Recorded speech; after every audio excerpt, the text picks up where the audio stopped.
Jawab lagi ya. Dari jakartakilat.com, konspirasi antara lain dengan teknologi dan seni merupakan ilmu yang sudah diklarifikasi, diatur secara sistematis dan terorganisir serta diinterpretasi sehingga dapat mewujudkan pengetahuan yang objektif, general, dan verifikatif. Itu mungkin itu dari saya. Yang lain bisa menambahkan, Mbak Caca atau Mbak Ama, silahkan.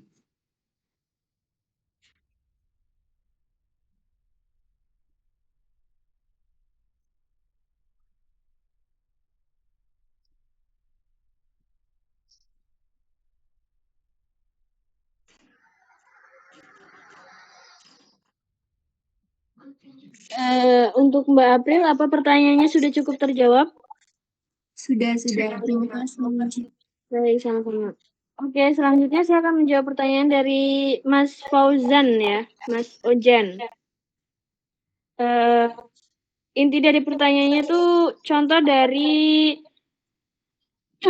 eksklusivisme itu menuju universal ya, Mas Ojan, benar? Benar. Oke, jadi gini, sebetulnya, maaf ya.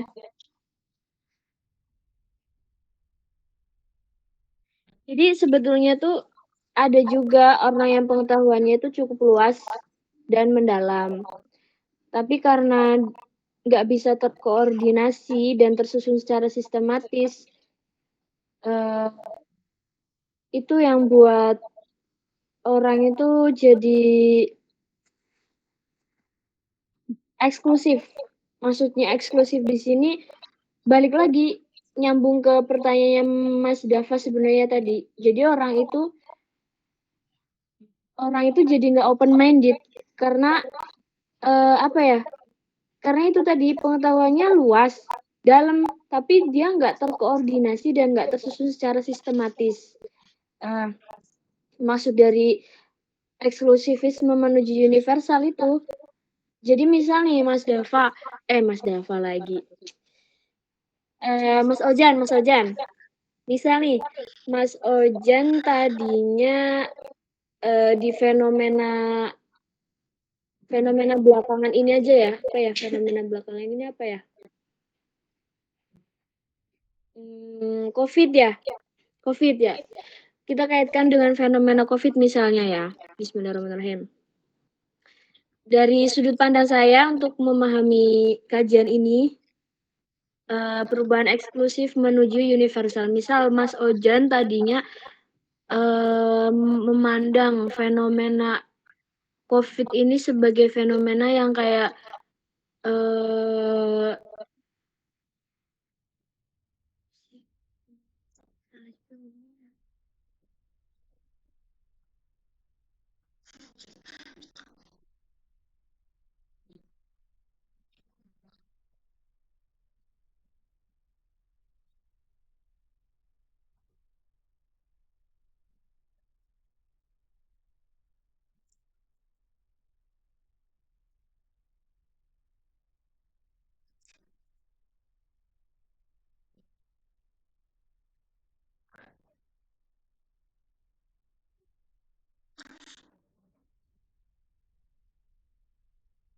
Your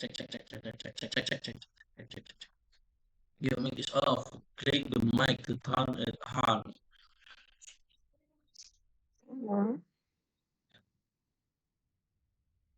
Sebentar, Pak. Mendadak.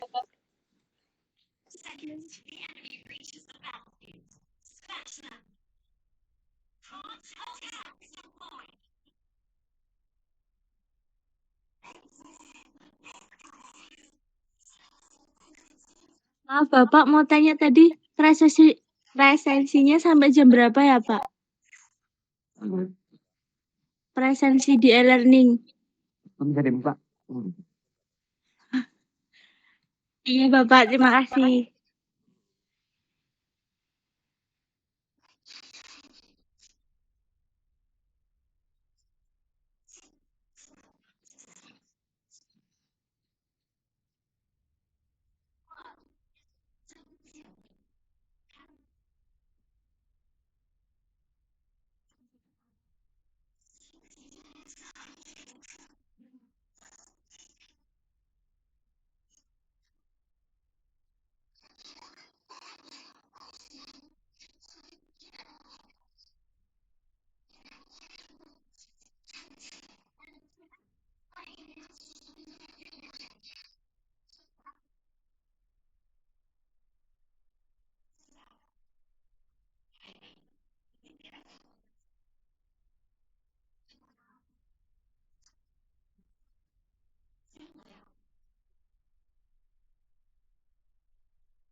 Maaf, Mas Ojan. Jawabannya saya ulangi ya. Jadi ternyata saya tidak jadi mengaitkan dengan fenomena COVID karena itu ternyata studi yang cukup berat bagi saya. Jadi saya akan memberi contoh gini aja. Tadi kan saya bilang bahwa sebetulnya ada orang yang pengetahuannya itu luas dan mendalam, tapi tidak terkoordinasi dan tersusun secara sistematis gitu ya. Jadi biasanya tuh mereka itu belajar ilmu dari berbagai guru. Namun antara guru yang satu sama guru yang lainnya itu nggak pernah saling ketemu gitu, tidak pernah saling bertemu dan tidak memiliki satu acuan yang sama semacam kurikulum.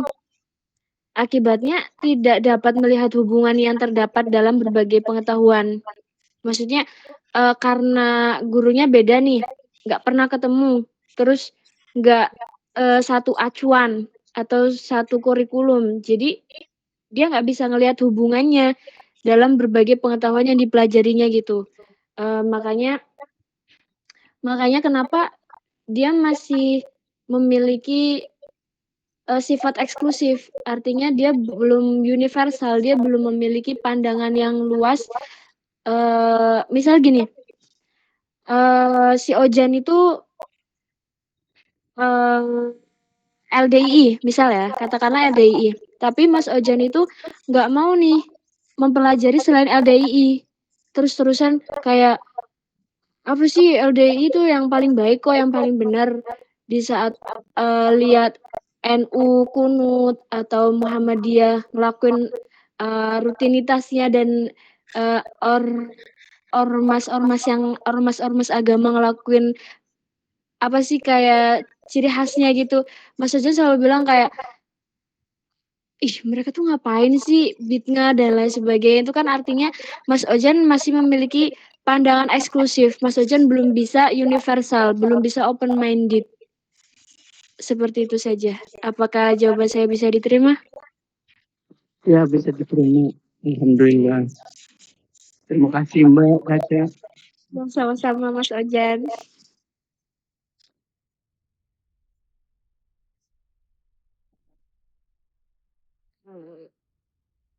Jadi kalian ya.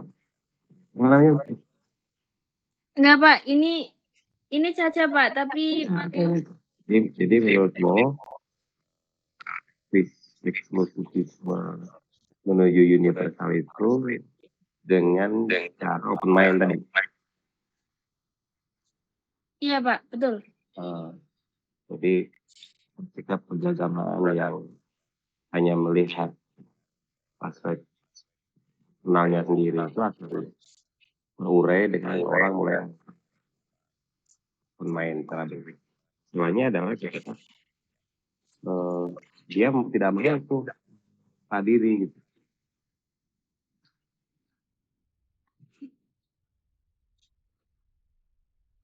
Kalau dia nggak mau membuka diri,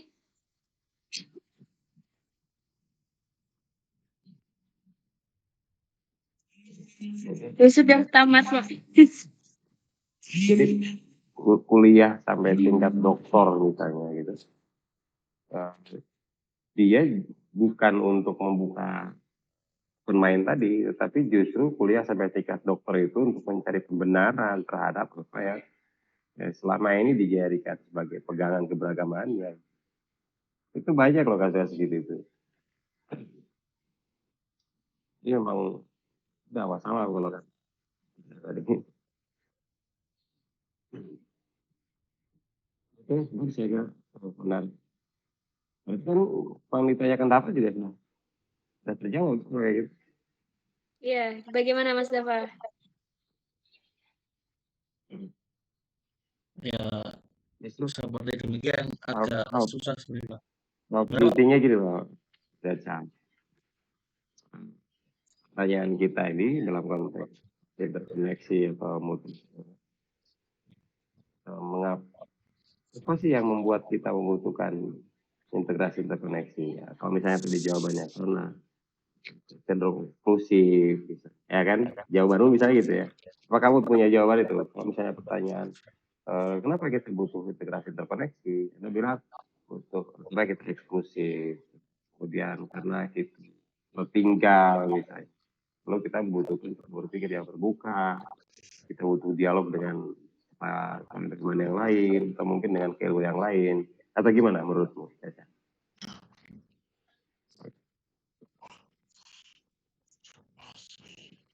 Iya, seperti itu, Pak.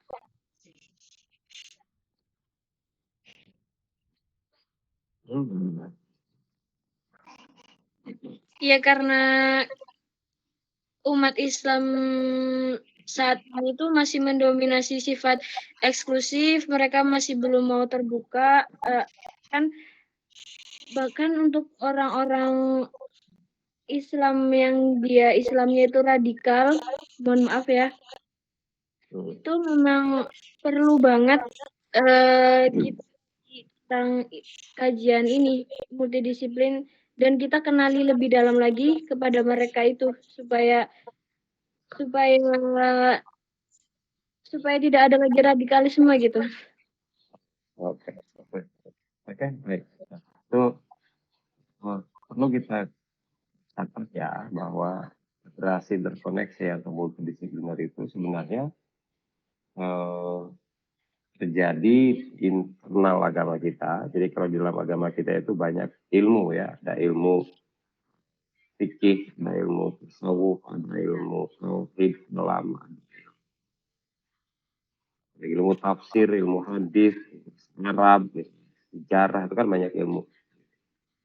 Nah, itu juga membutuhkan integrasi interkoneksi. Lebih-lebih kita dalam satu keilmuan, semua rumpun ilmu. Itu aja belum kita selesaikan. Ya kan? Jadi gagasan mengenai integrasi interkoneksi itu memang juga internal internal Islam sendiri.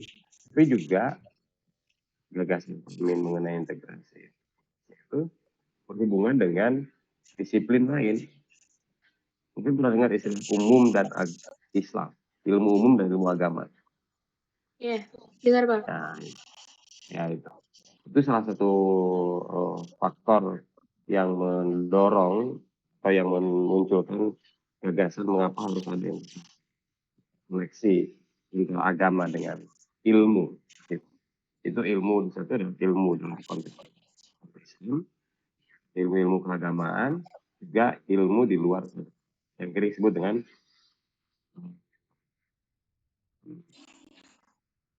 ilmu umum. Saya sebut dengan ilmu umum. Contoh misalnya ini sosiologi, misalnya, psikologi, komunikasi, itu kan cenderung kita menyebut dengan ilmu umum. Itulah yang menyebabkan muncul ide integrasi interkoneksi, karena selama ini adanya dikotomi antara ilmu umum dan ilmu agama. Seringkali juga dikotomi antara fikih dengan tasawuf. Seringkali dikotomi antara fikih dengan filsafat. Dikotomi antara Quran dengan sejarah, misalnya. Dikotomi ini yang dan yang kedua-duanya saya kira perlu diselesaikan. Dikotomi ilmu umum dengan ilmu agama itu problem yang sudah cukup lama. Kedua adalah perilaku manusia yang menyimpang. Contohnya integrasi interkoneksi itu ada fenomena perilaku manusia yang menyimpang akibat perubahan, akibat peradaban modern. Ketiga adalah adanya krisis global. Ya, adanya krisis global. Lihat misalnya ilmu umum dan ilmu agama yang tadi saya sebutkan sebagai salah satu pendorong munculnya integrasi interkoneksi itu karena menganggap bahwa agama punya entitas sendiri, ilmu umum punya entitas sendiri. Dianggap bahwa fikih punya epistemologinya sendiri, kalam ataupun tauhid punya epistemologinya sendiri, tasawuf sendiri. Kemarin kan sudah bilang ya, ada esoteris dan eksoteris. Akibat adanya cara pandang yang dikotomis itu, yang merasa bahwa dia sudah sempurna, sudah baik, ilmu umum juga demikian, merasa bahwa sudah, ya ngapain kita butuh agama gitu, ilmu umum sudah selesai kok, ya, tanpa belajar agama saja sudah bisa hidup kok. Nah itu, ya di situ. Ya ada orang mengatakan bahwa di barat aja nggak ada agama mereka maju gitu.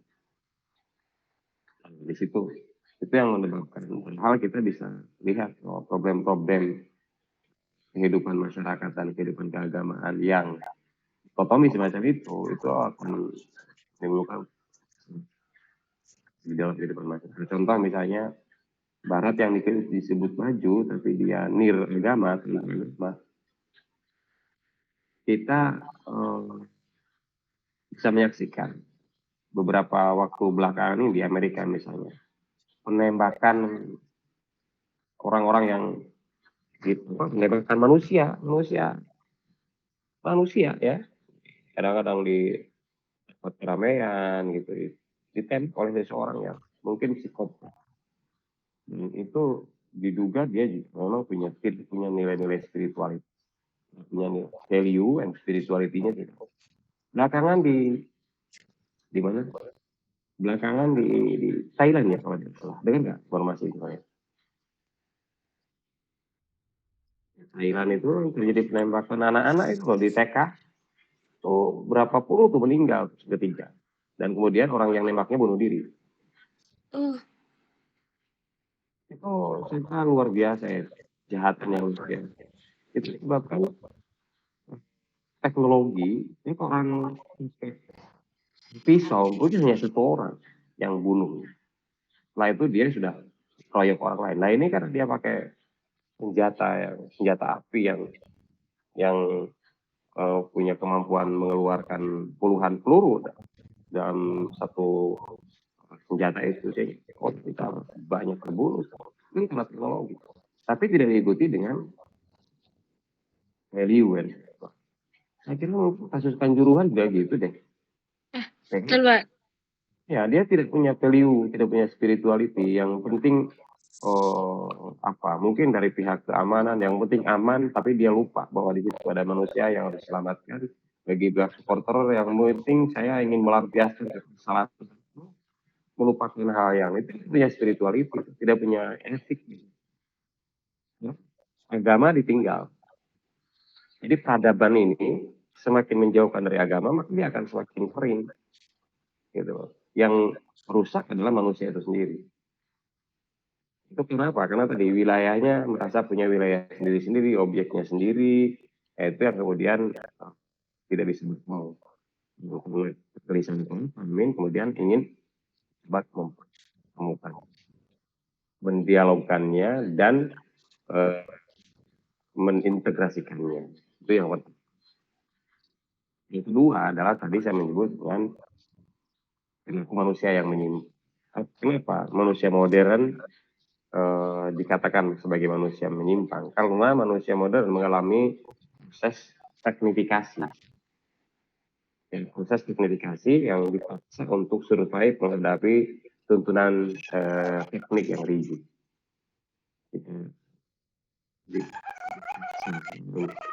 Apa yang dimaksud dengan teknik? Sekarang manusia sedang hidup dengan robot.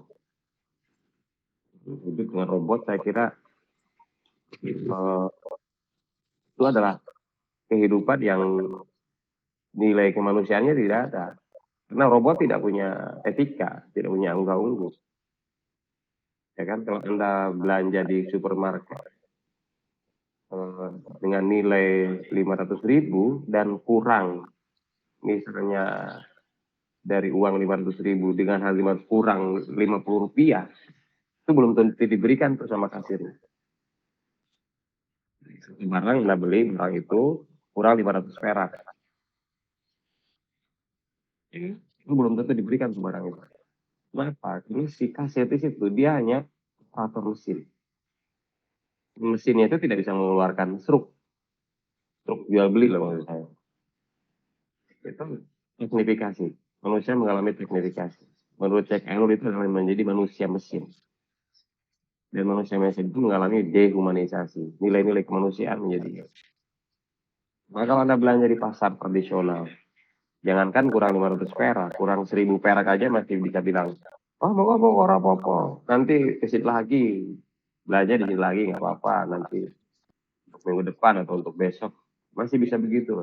Kenapa? Komunikasi antar sesama manusia itu berjalan dengan baik. Sementara di manusia mesin nggak ada. Itu yang disebut dengan dehumanisasi. Jadi perilaku manusia yang menyimpang di era modern itu adalah manusia yang dehumanisasi. Kenapa? Lagi-lagi karena teknologi. Lagi-lagi karena teknologi. Coba saja sekarang.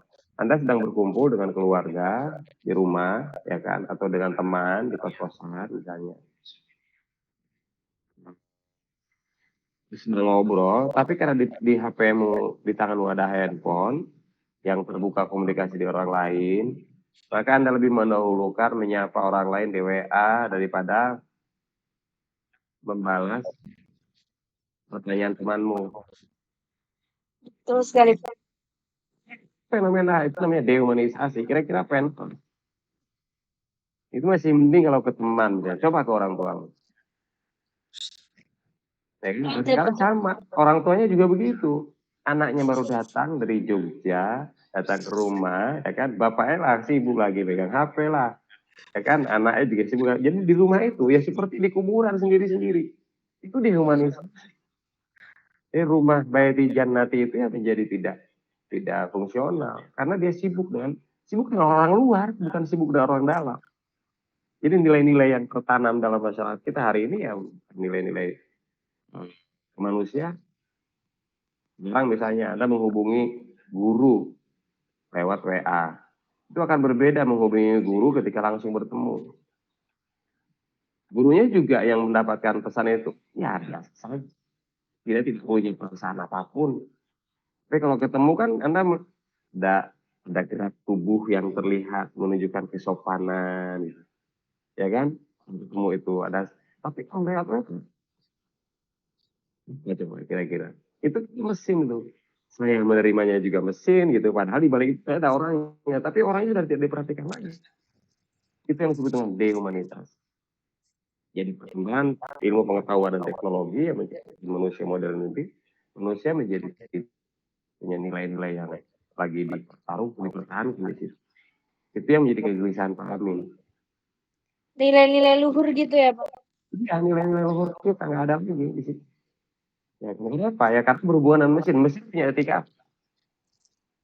Mesin punya moralitas apa? Mesin itu bisa ngangguk begitu kalau dia di setel. Ya kan? Setel baru bisa ngangguk, ya kan? Tapi kalau enggak ya sudah lagi.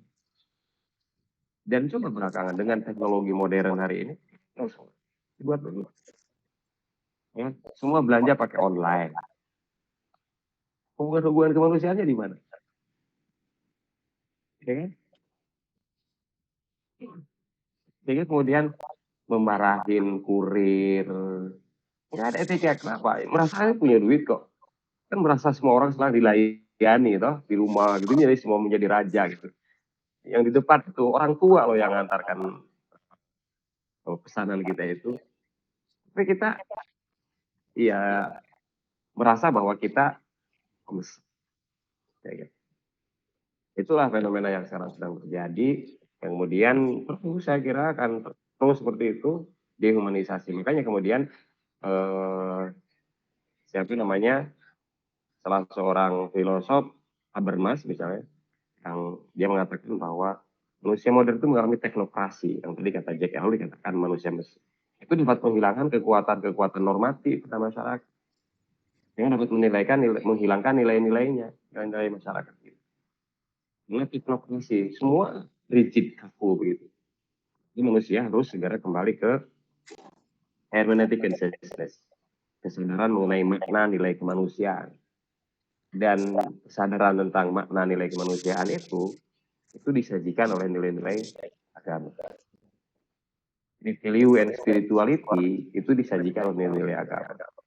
Maka itu menjadi penyeimbang. Jadi masyarakat yang religius itu berada di tengah-tengah masyarakat manusia mesin, manusia teknifikasi, itu akan menjadi penyeimbang. Itu harapan dari ketiga adalah krisis global. Ya, apa krisis global itu? Krisis global itu adalah kondisi di mana keadaan di dunia ini seluruh kehidupan dikuasai oleh ekonomi yang mengalami keruntuhan dengan keadaan gawat. Di sektor-sektor lain itu ikut terpengaruh. Untuk Krismon mungkin kalian belum lahir ya, Krismon tahun 97, krisis global itu semua amburadul ekonomi kita. Kenapa? Karena kapitalisme yang sangat kuat, sehingga dalam waktu 1 bulan orang yang utang 10 juta dia bisa menaik menjadi 20 atau 30 juta dalam 1 bulan karena suku bunga yang sangat tinggi, dan berbanding terbalik dengan si pemilik modal, dia juga bisa menambah uang puluhan juta dalam 1 bulan karena bunga simpanannya naik. Jadi akan melahirkan angkanya semakin kaya, yang miskin semakin miskin. Itu krisis global. Coba Anda sekarang ini dalam kondisi global yang begini ini, ya kan, Ukraina dan apa itu Rusia, konflik Ukraina dan Rusia, perang Ukraina Rusia, itu kan kita dampaknya secara nasional, internasional, dunia ya kan, harga gandum meningkat, maka mie instan yang kalian beli naik, kan kita kebelakangan merasa naiknya harga BBM. Itu krisis ini ya disinyalir karena peradaban perjalanan pincang didominasi oleh kekuatan ekonomi yang tunggal, kapitalisme itu. Politik modal itu yang itu sama juga mengakibatkan dehumanisasi kan turut memperparah krisis global ini. Ya, dan itu berimbas pada berbagai macam kehidupan, kemiskinan, pengangguran, ya kan, buruh, pertanian, semua pengaruh krisis global ini. Nah, kemudian tawaran dari integrasi interkoneksi itu adalah penawaran satu perspektif baru supaya ya kapitalisme jangan berkuat, jangan terlalu kuat. Nah, Islam itu menawarkan prinsip ekonomi baru, bukan kapitalisme dan juga bukan sosialisme. Itu kan kemudian melahirkan satu gagasan tentang ekonomi syariah. Ekonomi syariah di era krisis yang dulu tahun 97 itu adalah ekonomi yang paling tangguh. Sudah teruji itu. Karena bukan berdasarkan pada bunga, tetapi berdasarkan pada bagi hasil. Jadi bunga naik turun nggak ada urus. Ya kan, itu bertumpu pada dinamika ekonomi, transaksi ekonomi yang menguntungkan. Bukan pada bunganya, tetapi pada dia sistemnya bagi hasil. Ada perdagangan yang lebih bersifat produktif. Itu Islam. Maka kemudian kita melahirkan FEBI sekarang ini, Fakultas Ekonomi dan Bisnis Islam. Itu kan sebagai bagian dari penawar. Itu integrasi interkoneksi, itu buah dari ide integrasi interkoneksi melahirkan FEBI. Ataupun kalau tidak di UIN ya dalam konteks keilmuan, saya kira ekonomi dan bisnis Islam itu menjadi salah satu disiplin baru yang ditengahkan ke ruang publik, itu berdiskursus problem-problem ekonomi dan keumatan. Nah, itu kenapa misalnya integrasi terkoneksi itu muncul di permukaan. Pemaduan ilmu umum dan ilmu agama itu dimanai memang dalam prakteknya ada yang valid, ada yang naif, itu ada yang positif, ada yang negatif. Maka muncul istilah integrasi valid, integrasi yang positif, dan integrasi yang negatif. Maka yang kita pilih tentu yang positif, bukan yang negatif. Karena pemaduan itu bisa saja orang berpadu, tetapi bukan untuk konstruksi yang positif, bukan untuk keberhasilan gitu. Orang berkolaborasi sesama oligarki kan bukan untuk keuntungan publik, tapi untuk kepentingan mereka sendiri. Jadi integrasi yang diinginkan adalah integrasi yang konstruktif. Artinya suatu upaya integrasi itu menghasilkan kontribusi baru untuk ilmu dan agama yang kalau tidak terintegrasi, maka dia tidak akan melahirkan apa-apa. Seperti misalnya kita contoh ya, sederhana. Apa namanya? Gado-gado. Ya, gado-gado itu integrasi menurut saya itu. Dia dari bahan-bahan yang dia bisa dimakan sendiri-sendiri, bisa ada telurnya, ada tahunya, ketupatnya itu bisa dimakan sendiri-sendiri. Tapi ketika dia diracik dengan bumbu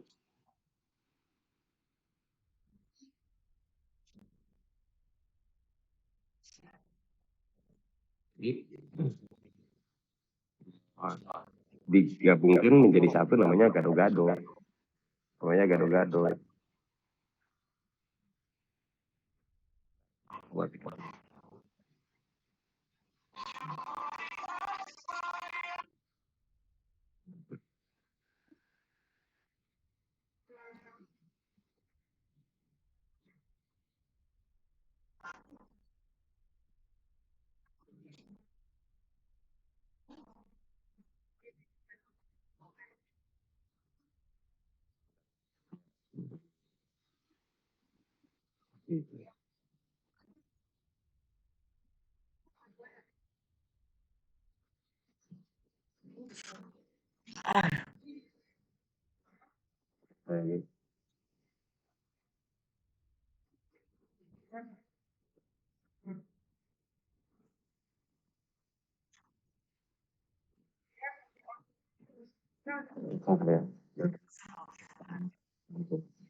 Bahannya apa, Pak?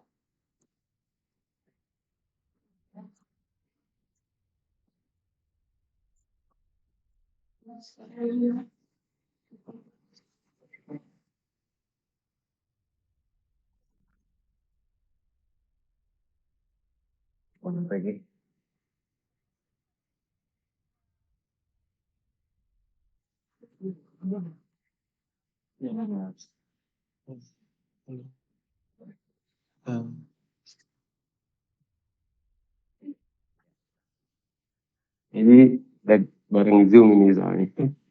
Dekan. Jadi tadi saya bicara soal gado-gado yang belum gado-gado. Jadi dia barang yang berbeda-beda, kemudian digabung produk baru dan harganya mahal. Itu yang namanya integrasi yang paling itu seperti itu. Sama juga dengan apa namanya Lotek gitu ya, model Lotek. Dia punya produk baru tuh. Itu mungkin anak muda sekarang kopi susu. Itu integrasi itu, ya kan? Kopi tanpa gula beda, ya kan? Kopi susu beda lagi. Itu integrasi yang paling pas saya kira tuh kopi. Ada yang terkoneksi, dia irisan gitu. Irisan-irisan.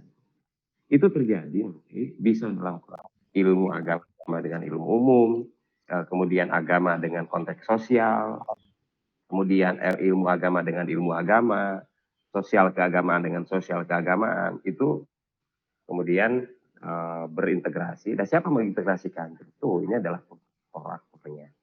Siapa korak-koranya? Ya tentu kita semua. Anda semua korak-koranya. Soalnya kemudian diberi cara kuliah sesuai dengan Cornelius Winston Jaga Jujak, apa yang integrasi dan koneksi agar kita punya pikiran-pikiran yang banyak berkembang. Jadi kata bahwa harus main, ya kan, semakin banyak masukan yang kita terima. Jadi bukan hanya soal materi bahan-bahan yang kita miliki, banyak orang yang tahu bahannya, banyak materinya, tapi dia tidak punya metodenya, tidak punya caranya. Dalam beberapa pertemuan yang lalu kita sudah bicara tentang bagaimana caranya kita mendekati suatu isu tentang keagamaan. Lalu yang ini adalah bicara mengenai isu tentang bersifat integrasi interkoneksi. Mungkin kalau kalian buka YouTube-nya Pak Amin, ya, yang kemarin juga diputus oleh Pak Kusos, lihat nggak? Supaya gampang. COVID-19. Semakin kasus COVID-19 itu jelas itu membutuhkan COVID-19 itu. Kalau kita ngotot dengan cara keagamaan kita, contohnya misalnya sholat berjamaah itu harus tepat, ya kan? Yes. Kemudian sebenarnya rapat barisannya berkumpul tidak boleh. Kalau COVID disebar kembali, gimana coba? Akhirnya kan masih kosong karena orang tidak memilih berjamaah tinggal di rumah. Sementara pemerintah masih membenarkan dalam waktu tertentu untuk boleh di masjid, tapi dibuat orang yang normatif tadi merasa bahwa itu sudah yang benar, maka dia tidak mau berjamaah, udah jadi rumah sendiri. Nah, kemudian kita masih membutuhkan syiar agama ini, ya kan? Bahkan masjid ini bukan hanya sekedar tempat sholat, lalu dijadikan sebagai tempat untuk bagaimana ikut terlibat di dalam menyelesaikan soal COVID-19. Misalnya COVID-nya juga masjidnya juga bergerak untuk mengumpulkan dana, ya kan, dana sosial kemasyarakatan yang membantu orang-orang yang terpapar COVID karena memang mereka diisolasi. Nah, itu merupakan kerja bersama, integrasi terkoneksi. Itu bukan hanya dalam diri satu orang loh. Bicara mengenai integrasi terkoneksi itu bisa jadi konsorsium antar berbagai keilmuan. Misalnya saya dari Sonic Studies berkumpul dengan teman-teman di sosiologi. Pakai pandangan saya dan pandangan teman-teman sosiologi, kemudian kita kolaborasikan jadi satu pandangan baru. Gitu loh. Ya kan? Kalau misalnya tadi komunikasi, lalu gimana Pak kalau bicara tentang komunikasi misalnya? Ya, lihat bagaimana cara mahasiswa UIN Sunan Kalijaga Yogyakarta misalnya membuat konsep iklan.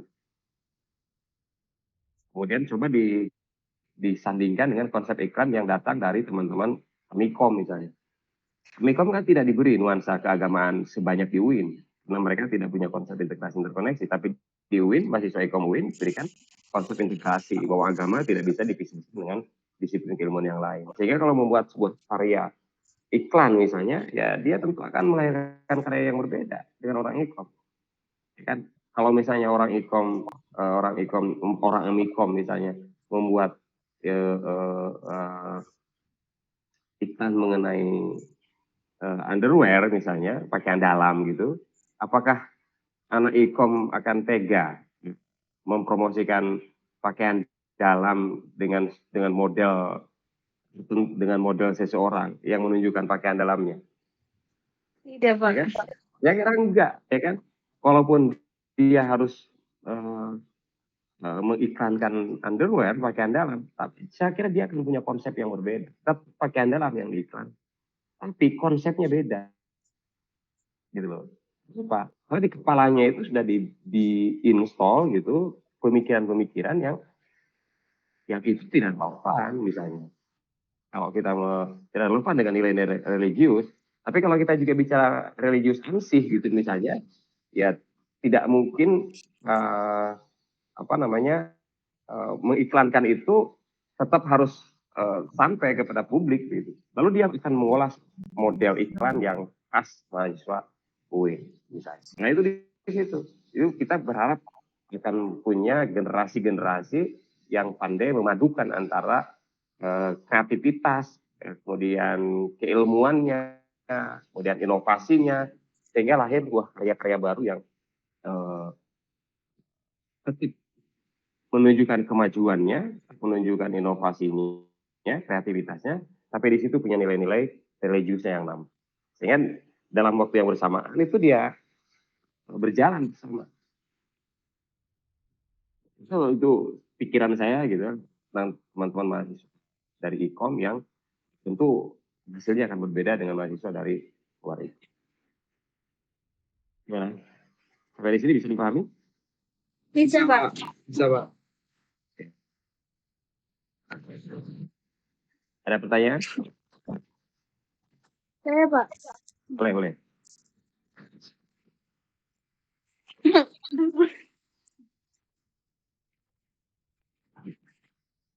Bisa.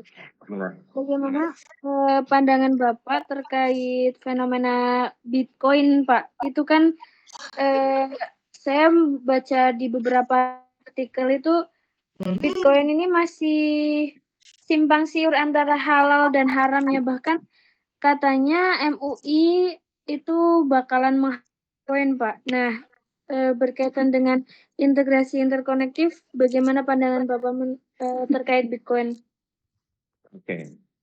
Ini kan transaksi yang sifatnya ekonomi digital. Kalau dia berupa mata uang, kalau Bitcoin itu merupakan mata uang digital, kemudian dijadikan transaksi dengan mata uang, itu di dalam konteks Islam ya, itu tidak produktif. Mata uang beli mata uang, itu kan tidak produktif. Uang dengan mata uang. Sama dengan rupiah dibeli dengan rupiah, harganya yang satu kemudian meningkat, itu kan tidak produktif. Jadi kalau saya melihat di dalam Islam dalam perspektif interkoneksi, selama Bitcoin itu dihubungkan dengan model-model transaksi yang sifatnya material, tidak pada uangnya, itu nggak ada soal. Misalnya gini nih, Iya. itu begini. Oke, tolong nih. Oke, nggak apa-apa. Kudu mesti delok. Ya iku salah aku delok. Oh, Oke, mulai dulu. Elvi, ya wes. silakan juga. Tolong attitude-nya, Kak. Kita tambah. LV off mic LV. Oh, LV. Itu di Japri itu. Elvi, make Ini Pak, kita off mic semua dulu nanti Pak Yayan bisa on mic kembali.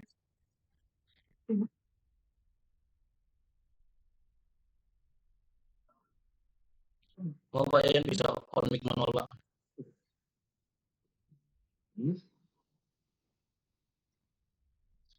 Mau Pak Yayan bisa on mic kembali Pak, on mic manual. Dari sini bisa. Dengan sama-sama. ya, kedengeran. Oke. Kedengeran loh, kedengeran. Itu kan satu bisnis digital ya, tentang keuangan digital yang menurut pendapat saya MUI akan mengharamkan itu ketika dia ada pada uang dengan uang. Ya, uang dengan uang itu sesuatu hal yang tidak produktif. Jadi Islam itu memandang karena apa? Bitcoin itu menjadi alat kapitalisme. Yang tadi saya bilang bahwa kapitalisme ini itu akan menguasai sedemikian rupa dan menjadi tidak seimbang. Karena basisnya adalah ada pada uangnya. Jadi MUI kemungkinan akan mengharamkan itu disebabkan karena transaksi uang dengan mata uang. Kalau misalnya di situ mengandung barang yang ditransaksi melalui Bitcoin itu yang menjadikan ukuran nilainya, ada barang nih, ya kan, lukisan nih. Yang lukisan itu misalnya harganya 1 miliar, tapi kemudian 1 miliar itu dikonversi kepada Bitcoin, ya kan. Yang lukisan inilah yang dia punya nilai. Terus dia bergerak pada bukan pada Bitcoinnya, tapi nilai bendanya nih. Kalau saya kalau bicara soal nilai materialnya, bisa lukisan, bisa mobil kuno, dan cenderung saya kira yang ditransaksikan di dalam Bitcoin itu benda-benda yang seperti itu. Bukan kan beli pecel lele, ya kan, bukan beli gado-gado gitu. Itu nilai itu akan terus mengalami peningkatan bukan pada Bitcoinnya, tetapi pada materi yang dijual belikan. Kalau itu, saya kira itu tidak ada persoalan. Dan itu akan memberdayakan seniman, akan memberdayakan pengrajin yang punya kreativitas. Jadi satu barang yang unik yang diperjualkan di dunia maya gitu, dan kemudian menggunakan Bitcoin sebagai alat transaksinya. Berarti nilai lukisan yang tadinya rupiah, kemudian dia menjadi Bitcoin, dan kemudian Bitcoin itu kan nanti juga bisa menjadi nilai rupiah lagi, tapi bukan Bitcoinnya yang dijadikan alat transaksi, tapi benda lukisan nilai. Kalau itu saya kira ada problem, kalau menurut saya. Dan itu akan, kenapa? Tapi kalau misalnya kita pakai konsepsi dulu kan ada kejadian di Indonesia yang pasar syariah apa nih, yang pakai dinar dirham itu gimana Pak? Oh, dengar ya suaraku? Itu kalau kita pakai konsepsi yang dulu sempat kejadian di pasar syariah apa ya, yang pakai mata uangnya dinar atau dirham itu gimana itu Pak? Oh iya, dinar. Ya itu lain lagi. Itu kan memang menawarkan eh, ekonomi baru, sistem transaksi baru dengan menggunakan dinar dan dirham, ya kan? Itu beda lagi. Karena yang ini kan justru dari dunia, ini kan dunia nyata. Kalau yang terjadi di Tangerang dulu itu kan itu di dunia nyata. Dia bikin pasar muamalah, ya kan? Bikin pasar muamalah itu sebagai eh, apa namanya? Semakin sebagai daya tawar. Tapi kayaknya karena dianggap dia mengadakan jual beli dengan tidak menggunakan rupiah, ya kan? Jadi kemudian dia mendapatkan permasalahan dalam legalitas. Walaupun mungkin dia tidak seperti yang dimaksudkan di publik karena terjadi stigmatisasi yang negatif. Transaksi-transaksi syariah seperti itu akhirnya dibekukan kan pasar muamalah itu. Tapi kalau yang Bitcoin tadi itu eh, dia kalau transaksi keuangan Bitcoin yang terus itu memang menurut saya produk.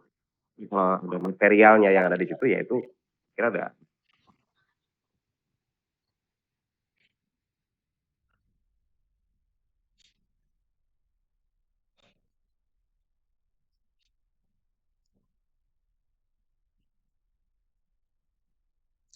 Jelas connection.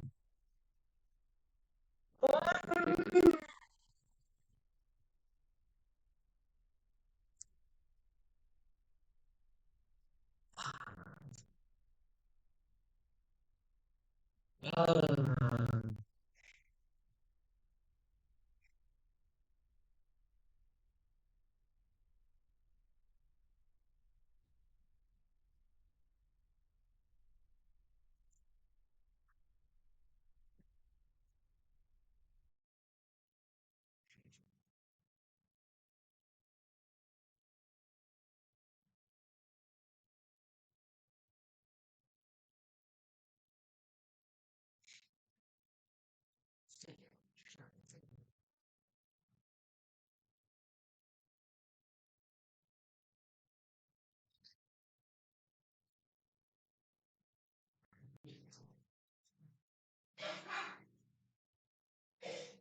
Assalamualaikum.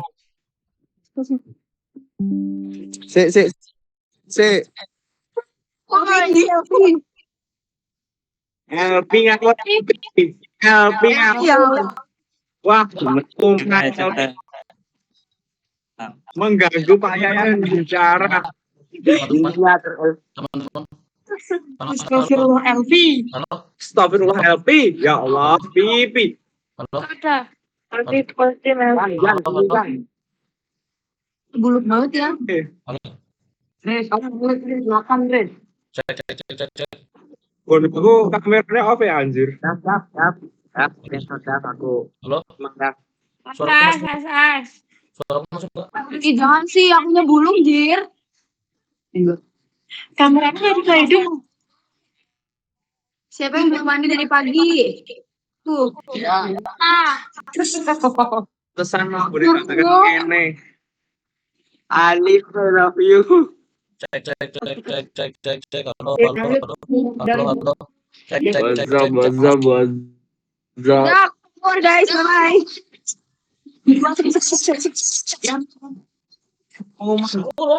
Sama pegang foto. Boleh. Keluar. Apa Pak? Dong resumra. Resumra bocok. Res. Waksen. Halo.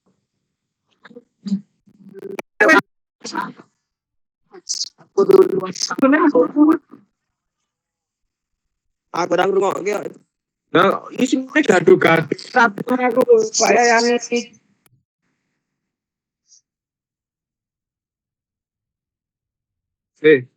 Dia apa? Ini tentang apa cah?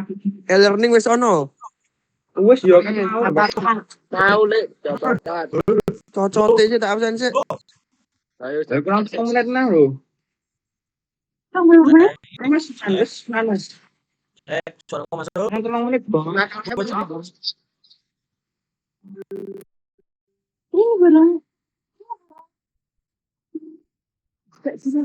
Anu, saya wes tulang.